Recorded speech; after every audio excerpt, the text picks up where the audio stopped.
I'm your host, Roger Stone, and you're tuned in to the War Room. This is our expanded coverage that we're now going almost 10 hours a day here at InfoWars.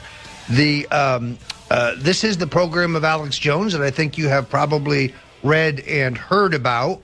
This is why we ask you to go to the Infowars.com store for some of these extraordinary specials we're running.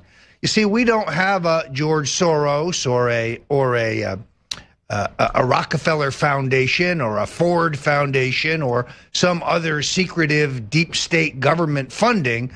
We exist, we survive, we thrive, we exceed your expectations here at InfoWars solely on the support of the Info Warrior community, solely on the support of folks like you who are liberty-minded patriots who understand the win-win of not only getting extraordinarily effective and high-quality products like Silver Bullet at 50%, Colloidal Silver, necessary for good health, Inthroplex at 50% off, and the special men's formula, which I found worked in synergy with Inthroplex exceedingly well. Now, these are deep discounts, folks. These are really extraordinary deals put forward by Alex Jones in our effort to grow. We need to move this stuff off the shelves in order to generate the revenues for the big new studio we're building and the expanded programming you'll be getting here at InfoWars. And this whole week seems to be about the JFK documents, monumentous decision by President Donald Trump to thwart the pressures of the deep state and the Mandarins at Langley and opt for total transparency, opt for the truth with the American people. It's really a dramatic and historic turn of events. Yeah, and I remember when we were discussing this last week, Roger, we were imploring the president to do this, and as usual, he listens to his constituency. And as it was last week, I still have the same concern is, are we going to get the truth from this, or are they going to redact these documents before the public can see it? Will it basically be a wiped clean slate before the public even sees it?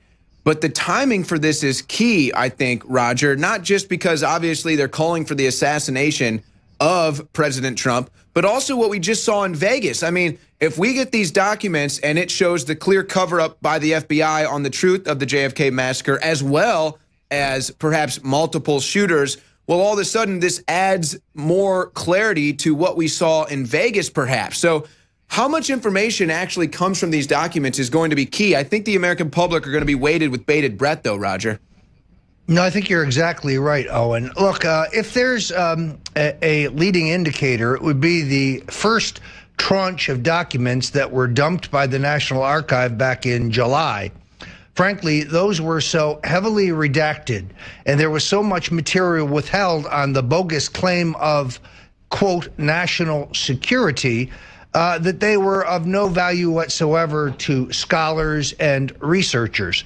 So in other words, I would not rule out an effort by the deep state to essentially backdoor nullify President Donald Trump's courageous decision to make this material public by stretching the rubric of national security to hide their misdeeds. I think that that is not only probable, it's likely, and we here at InfoWars will let the American people know if the President of the United States is being countermanded. I have an entire team of researchers. We will go to work the instant these documents are released, but let me be clear. The National Archives said first that they would put these out in batches, manageable batches. Now they're saying that they will make them available in one giant data dump. It is unlikely to have a competent search function. And therefore, I think there is an effort by the bureaucrats within the deep state to obscure the data. And then we have to dig into it and see how much of it has blacked out. You know, if it goes and says Oswald met with redacted for the next 5 paragraphs, this will not be very helpful. One of the researchers who brought my attention to the shortcomings of the July data dump by the National Archive was Dr. Jerome Corsi here at InfoWars. Well, they want to say for national security, quote unquote, national security. I think that you touched on what this really is. This is deep state security. This is not letting actually let the republic, the nation, know how entrenched the deep state is in some of these intelligence agencies, specifically the FBI. Well, and it's very important to recognize that we learned so much from the original, the first dump of data under the 1994 JFK Assassination Records Release Act. We learned, for example, that FBI Director J. Edgar Hoover informed President Lyndon Baines Johnson that the KGB, the Russian intelligence agency, had conducted their own secret investigation into the Kennedy murder and determined that LBJ was the ringleader. We learned that French intelligence had advised Jacqueline Kennedy that her husband was murdered as the result of a domestic conspiracy run by, yes, Vice President Lyndon Baines Johnson. We learned that the Secretary of the Senate, Bobby Baker, once described by Lyndon Baines Johnson as, quote, my strong right arm, told a Kennedy White House aide on the morning of the 1961 John F. Kennedy inauguration, and I quote, John F. Kennedy will not live to serve out his term and he will die a sudden and violent death. Really, how is it that Mr. Johnson's top aide knew that in 1961? We also learned that the deep state admitted when J. Edgar Hoover communicated with President Lyndon Johnson that the man who is alleged to be Oswald, the man who showed up at both the Soviet and Cuban embassies in Mexico City, did not physically look like the Oswald who was arrested in the wake of John Kennedy's murder. Now, Philip Sheenan from the Washington Post is quoted as saying, we know Oswald went to Mexico City. No, we don't know that. We know that a man claiming to be Oswald went to Mexico City. So I'm hopeful that these documents will shed substantial light on a number of these areas. In the next segment, I'm going to talk about Ted Cruz's father, Rafael Cruz, and what I expect to come out of these documents regarding his activities in New Orleans, where I believe he was, and the National Enquirer is correct about this, working with the Central Intelligence Agency as a member of Lee Harvey Oswald's crew.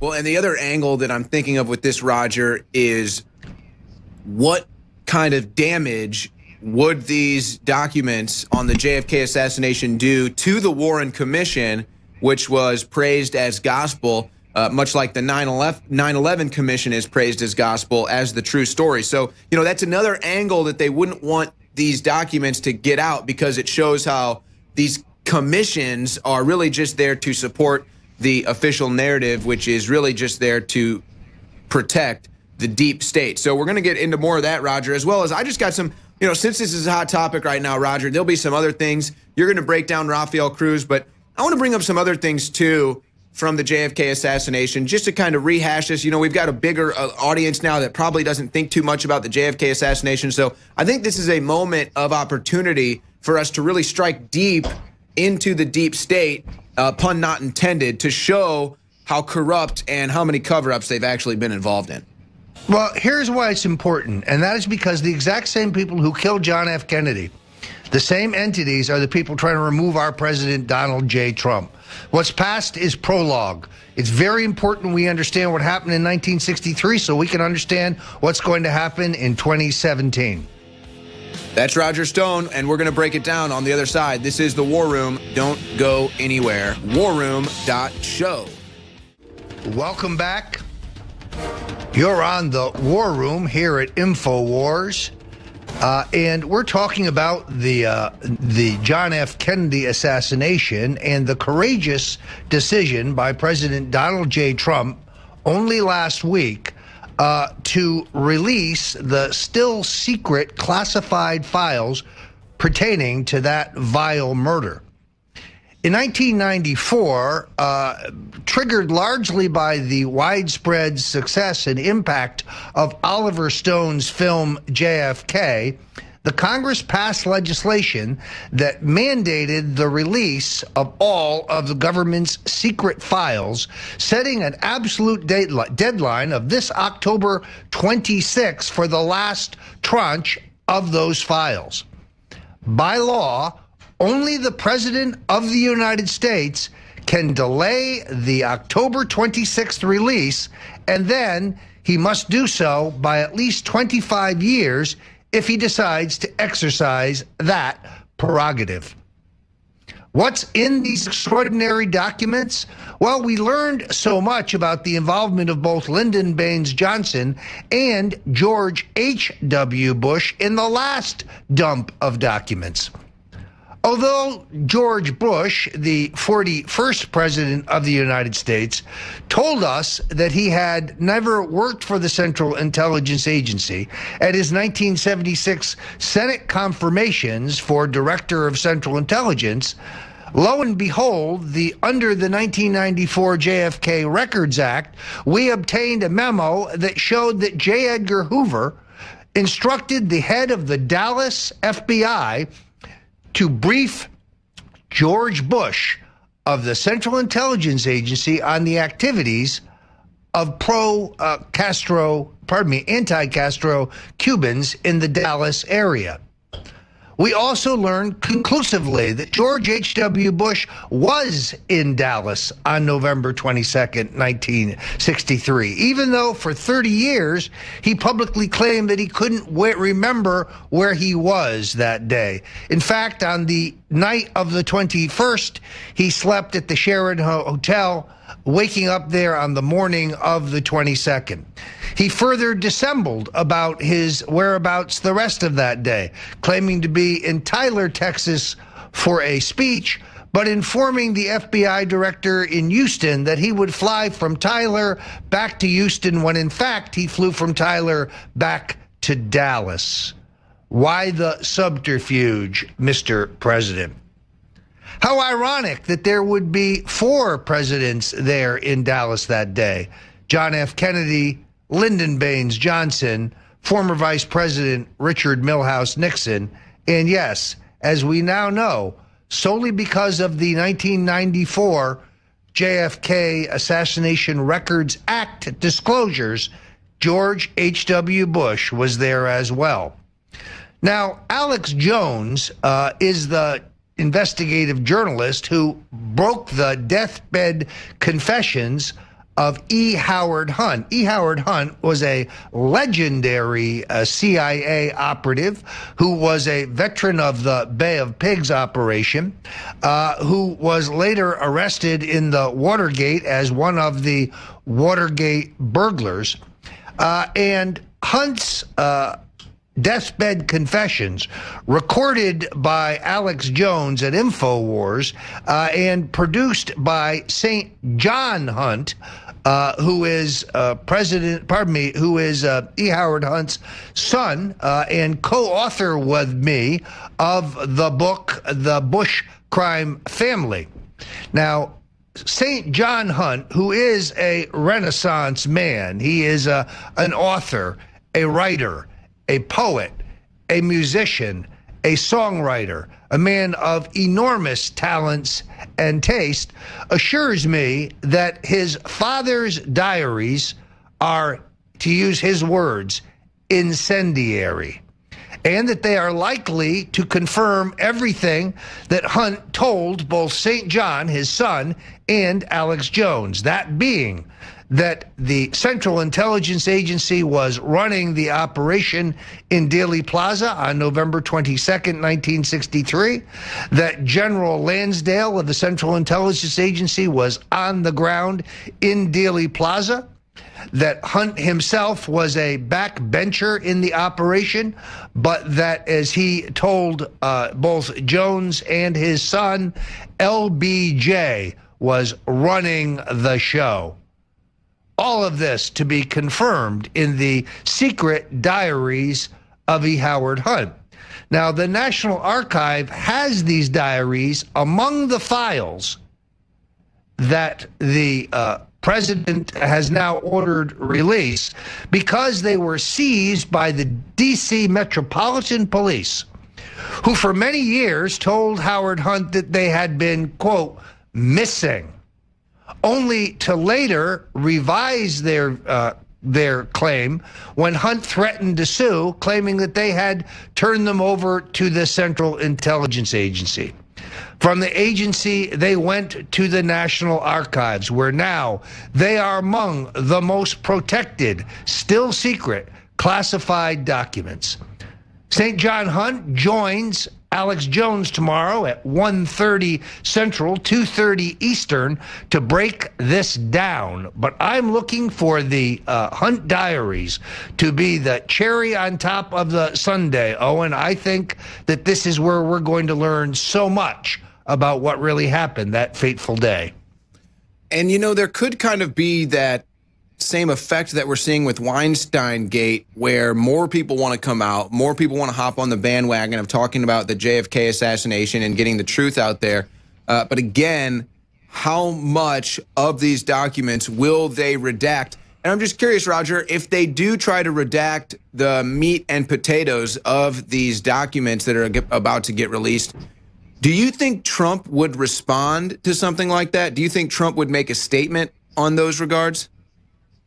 Well, there's going to be an enormous amount of material. You can already see that their bureaucratic game plan is to claim national security, national security. They should be required to explain that. Where is our national security compromised in events of 50 years ago? If you mean that these documents are going to show that the people at the Central Intelligence Agency lie and that they've been lying about President Trump, that they've been leaking in violation of law, then you can see why they are concerned. Is it any secret that the deep state and that the Obama holdovers at the second and third level, Mr. Brennan, Mr. Clapper, Ms. Rice, Admiral Rogers, that these former Obama NSA officials have used their network within the intelligence agencies to undermine and plan a coup d'etat against this president, just as their forerunners ran a coup d'etat against JFK. That is why they are so sensitive today, Owen. Well, it's amazing listening to you recount George H.W.'s misremembering of where he was during the JFK assassination. Let's not forget that George W. Bush misremembered where he was the day of 9/11, citing that he was watching it live on TV when we all know he was in a classroom reading to children. Funny how the Bushes forget where they were during these historic events. Welcome back. I'm Roger Stone, your host here at the War Room.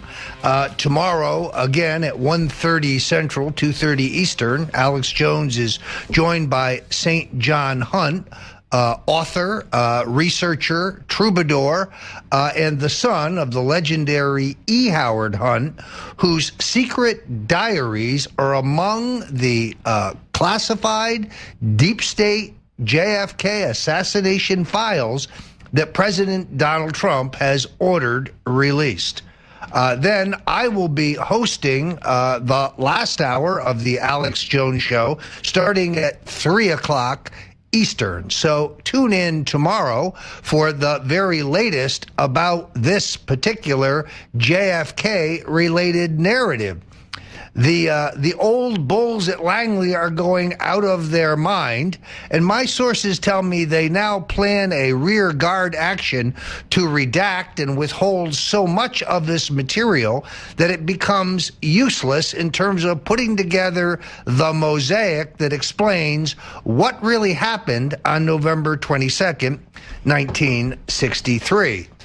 In my New York Times best-selling book, The Man Who Killed Kennedy, The Case Against LBJ, I make the case that Lyndon Baines Johnson was the centerpiece, the drum major, if you will, of a plot to kill our 37th president. The Central Intelligence Agency most definitely was involved. Their motive was Kennedy's failure in the Bay of Pigs invasion of Cuba, but more precisely, they were deeply upset about the Cuban Missile Crisis because they knew that we had secretly removed our missiles from Turkey and Italy, a fact that was classified and unknown to the American people for almost 40 years. In other words, Nikita Khrushchev, the cunning Russian leader, had outfoxed John and Bobby Kennedy, and the mainstream media narrative that said that the swashbuckling Kennedys faced Khrushchev down and he blinked was a falsehood. And then, of course, there was organized crime. The House Assassinations Committee in 1978, in their special report, concluded that organized crime was involved in the murder of President John F. Kennedy. And, of course, Lyndon Baines Johnson had a close relationship, financial relationship with Carlos Marcello, the very gangster who controlled the mob in Texas and Louisiana, and was fighting extradition under Eisenhower and promised relief under Kennedy, relief that never came. When Bobby Kennedy doubled down on his efforts to deport Marcello, he may have helped sign his brother's death warrant. And then, of course, there was Big Texas Oil. They were upset about John F. Kennedy's attempt to repeal the oil depletion allowance. So all of them had motive for the murder of John F. Kennedy, but only one man, Lyndon Johnson, had control of the Dallas County Sheriff's Office, the Dallas City Police, and the Dallas County District Attorney. Why is this crucial? Because in 1963, murder, even the murder of the president, is not a federal but a state crime. That means Lyndon Johnson was in firm control of the investigation of the murder of his predecessor. Johnson's motive was the most acute. He knew that he had been targeted for indictment in the criminal corruption cases of Billy Sol Estes, the flamboyant Texas wheeler dealer, and Bobby Baker, who I mentioned in the first segment, who served as Lyndon Johnson's bagman, soliciting bribes for every major defense appropriation or federal contract. LBJ knew that Time Life had a SWAT team of 9 investigative reporters on the ground in Dallas, digging into how he went from a poor schoolteacher to a multi-millionaire while on the government and congressional salary the entire time. So Johnson was the man looking into the abyss. In fact, we know that Lyndon Baines Johnson was aware that Drew Pearson, the single most influential syndicated columnist of his day, has scheduled a column for November 23rd, the day after Kennedy's murder, pointing out that Johnson had taken a $10,000 bribe from General Dynamics in the matter of the procurement of the TXF fighter. It was handcuffs for LBJ. That story spiked after the murder of John F. Kennedy in the Valley of Dealey Plaza.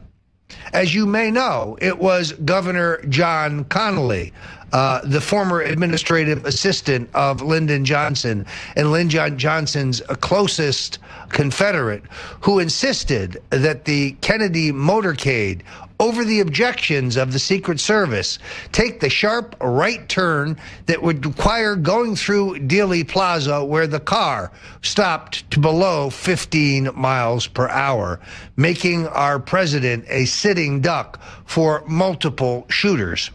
As I establish in my book, The Man Who Killed Kennedy, the Case Against LBJ, 13 doctors and nurses at Parkland Hospital identify a wound in the back of John F. Kennedy's head, a wound which miraculously disappears by the time federal agents seize the body in violation of Texas law and send it to Walter Reed Medical Center in Bethesda, Maryland, for an autopsy. We also know that the coarse, loudmouth, bullying, corrupt Lyndon Baines Johnson had planned the murder of his predecessor as early as Inauguration Day 1961. In 1962, Johnson was able to obtain the handbook, the actual procedure manual of the U.S. Secret Service, spiriting it to his right-hand man, Cliff Carter, the man who oversaw and orchestrated the murder of John F. Kennedy. So there is so much more to learn in this next tranche of documents, Owen. I am going to be very focused on the question of Rafael Cruz. Now, the National Enquirer correctly reported that Cruz is the man identified in the Warren Commission photo published by the National Enquirer and originally published by the Warren Commission. Judith Very Baker, identified in the Warren Commission report as a mistress, a lover of Lee Harvey Oswald, confirmed for me that that indeed she knew Rafael Cruz, that he had been among those handing out flyers in New Orleans. Actually, he was one of those photographing those taking the flyers, because those people who took pro-Castro flyers were later beaten and in some cases intimidated. So we have an eyewitness that says the National Enquirer is right. She said that she knew Rafael Cruz under his alias, Angel, but that he was well known to Lee Harvey Oswald and was part of Oswald's false flag operation on the ground in New Orleans. Ted Cruz, you got some splaining to do. Do you think that's something that they would allow to get out with these classified documents that Trump is about to release, or would they try to redact evidence like that? Well, I think it remains to be seen. Frankly, I can't see anybody in the deep state being particularly interested in protecting Ted Cruz. You know why people take an instantaneous dislike to Ted? They're merely saving time. Are you saying that the gut instinct is to reject Ted Cruz? Ba-boom. God, where are you with the rim shot when I need you? I don't have my drum kit here with me, Roger. I'm sorry. I left it at home today. In any event, you're on the War Room with Roger Stone and Owen Scheuer, and make a stop at the Infowars.com store, where Brain Force is the indispensable product. I keep this stuff in my travel bag. I've got it in both my New York and Florida homes. Indispensable for mental clarity. Get some today. That's a great Texan, Buddy Holly, who hails from Lubbock, Texas, where I'll be visiting on November 2nd. So we are awash in Kennedy mania, and it is incumbent upon us, I think, to focus on the many things we have yet to learn. I made the case in my book, The Man Who Killed Kennedy, the case against LBJ, a New York Times bestseller, I'm happy to say, that the man shooting from the 6th floor of the Texas School Book Depository building is not Lee Harvey Oswald, but convicted first-degree murderer Malcolm Wallace. Mac Wallace has murdered before, convicted in 1951 of murdering a man in cold blood who was in a love triangle with Lyndon Baines Johnson's sister. We know that it was likely that Mr.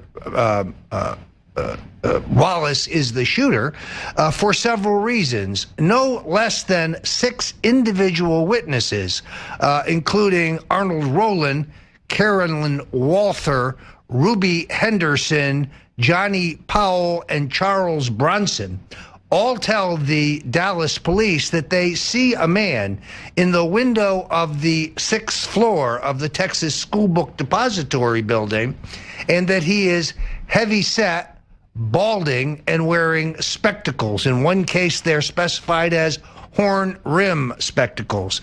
That is a perfect description of Malcolm Mac Wallace.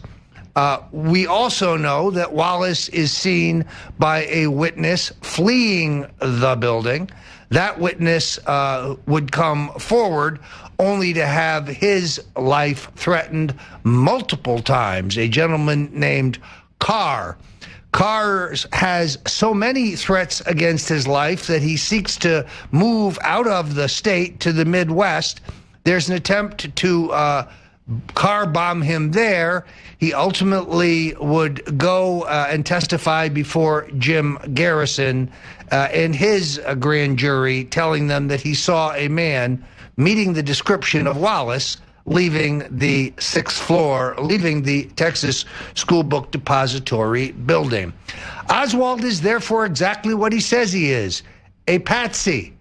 Oswald is on the 2nd floor of the Texas School Book Depository, calmly eating his lunch only minutes after John F. Kennedy has been shot. We know this because he is encountered by a Dallas police officer and the manager of the building who identifies him as an employee. It is instructive that the electricity in the Texas School Book Depository building has miraculously been turned off, and therefore Oswald would have to have had fired his 3 shots, a feat that no military sharpshooter has been able to duplicate, hide his weapon, and run down 4 flights of stairs without being out of breath. Impossible. Even more problematic, as I establish in my book, a woman named Victoria Adams in that exact episecond is on the wooden staircase between floors 2 and 6, and she neither sees nor hears Lee Harvey Oswald. No, as the eyewitness evidence says, the man who is the shooter from the 6th floor, a man who has a superior record in the Marine Corps as a marksman to the lowest rated Lee Harvey Oswald, is Malcolm Mac Wallace. Wallace has killed for Johnson before, and that is also established in my book, The Man Who Killed Kennedy, the case against LBJ. Now, one would wonder why Malcolm Wallace is not mentioned in Robert Caro's legendary multi-volumed biography of LBJ. Also missing from Mr. Caro's biography is any mention of Billy Sol Estes. This is extraordinary because Sol Estes would go to jail in a corruption scandal involving Johnson, essentially not rat Johnson out, but after Johnson's death would testify under oath that he attended a meeting in which Lyndon Johnson and his right-hand man Cliff Carter planned and talked about the murder of John F. Kennedy. So perhaps the reason Robert Caro doesn't want to go there in his discussion of the trial and the public scandal of Billy Sol Estes is because Estes ultimately brings us to the truth. Funny how Mr. Caro extensively covers the corruption of Bobby Baker, the Secretary of the U.S. Senate, and Johnson's bagman, yet he never mentions Estes, showing that he lies by omission.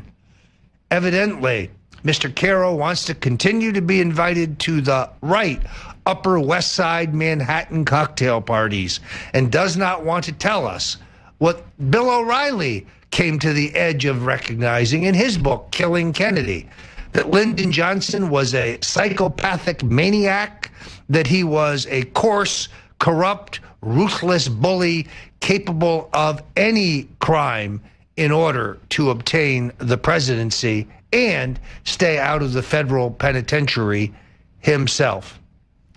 Owen, what else do you have on LBJ? Because I know from the incoming email that our listeners are keenly interested in what we're laying out there today.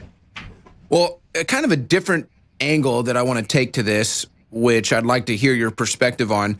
You've got Jimmy Carter, who is kind of going against the establishment now, at least against the grain, Perhaps he sees the tea leaves. Specifically, though, I think that the JFK documents being released and everything is just more of the deep state revealing itself, more opportunity for the general public to see into the deep state. Do you think Jimmy Carter is kind of seeing the tea leaves and realizing that before he makes his final way here on Earth, that, you know what, I want to be with the American people and not the globalists? Or am I mismeasuring this? Well, first of all, I think it's important to understand the background of Jimmy Carter. He, like Ronald Reagan, is an outsider president. Normally, two-term governors of Georgia don't get to be president of the United States. He very skillfully comes out of nowhere to take on the Democratic establishment to be nominated and narrowly elected, pardon me, in 1976. And although he hires a number of globalists, he does clean out the Central Intelligence Agency from the crowd that had murdered John F. Kennedy. His appointment of Stansfield Turner and the widespread layoffs within the CIA of the friends of George H.W. Bush is a major factor in Carter's ultimate downfall. Jimmy Carter is a Christian. He is a man of personal integrity. Unlike the Bushes and the Clintons, he never profiteered from government. He never made money from government. He never lined his pockets or the pockets of his family. There is not some long list of cronies and retainers that Jimmy Carter allowed to be enriched. He was an honest man. Perhaps he was misguided in his political philosophy. Perhaps he was misguided in his politics. But he was an American. He was a patriot. And he was never one of the Council on Foreign Relations trilateral Bilderberger insiders. It would be fair to say that through the appointment of Brzezinski as his national security advisor, the deep state, the globalists had a deep toehold in his presidency, but also with the appointment of his own attorney general, Jimmy Carter never really lost track of who he was.